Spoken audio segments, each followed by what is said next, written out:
Good morning, everyone, and goodbye to another month. This month has a lot of important things to it.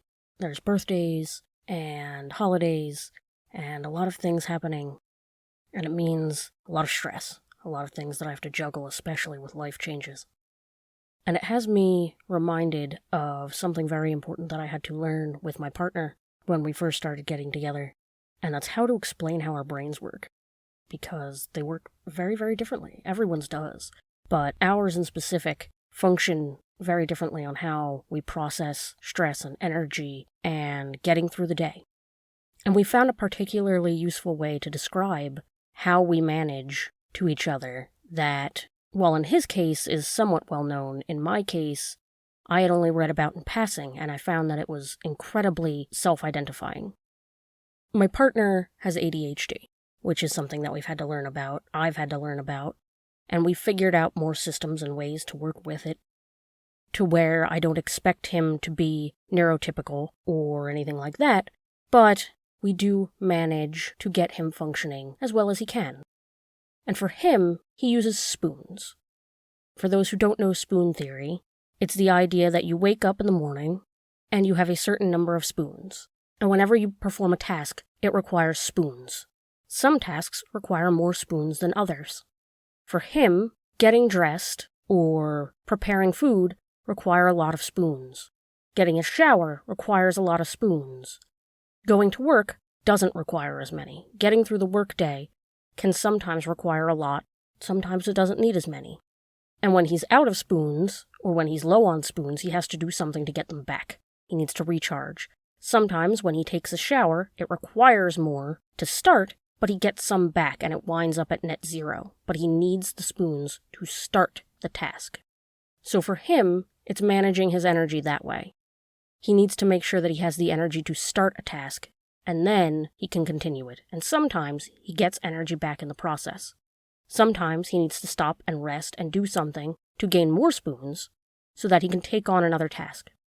And we've learned the methods that allow him to get back spoons so that he can do all of the things that he wants to do, or as many of them as possible, without any sort of shame or guilt at having to pace himself that way. Something that he's had trouble figuring out and keeping in mind is how I work, which is something that I saw once, which went off of the phrase, "stick a fork in me, I'm done." So where he uses spoons, I use forks. When something happens, something goes wrong, you're having a bad day, anything negative or an obstacle in the way is like being stuck with a fork. Sometimes it's a small cocktail fork, and you can function with 40 of those in your legs.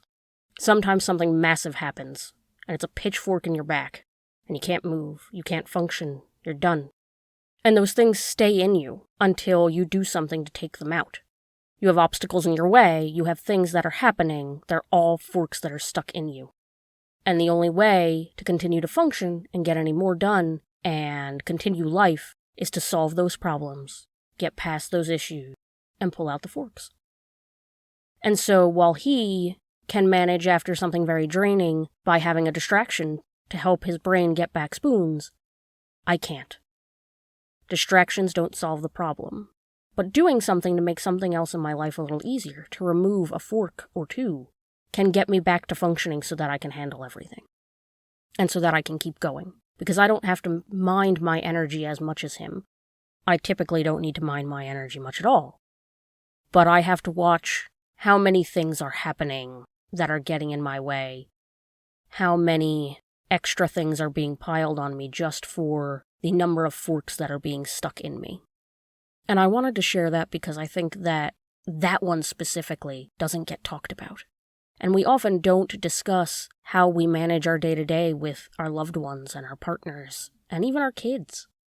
I think if we took the time to explain these things, figure out methods of how they work, even if it's in strange metaphors like this, it helps us to understand each other and how to function around each other. It helps us work together as a team so that we can all be happy and prosperous and try to make ourselves better. So as I come into this next chapter of my life, and I have to learn to work all the time, considering spoons, as well as my own forks, and he has to learn how to function around somebody who works with forks, we're going to be learning something entirely new in the process, by learning to function around both all the time. And maybe we won't have to worry about them so much anymore, because it'll just become one seamless system. It won't, I know it'll still be difficult and we'll have to work with everything, but one can hope.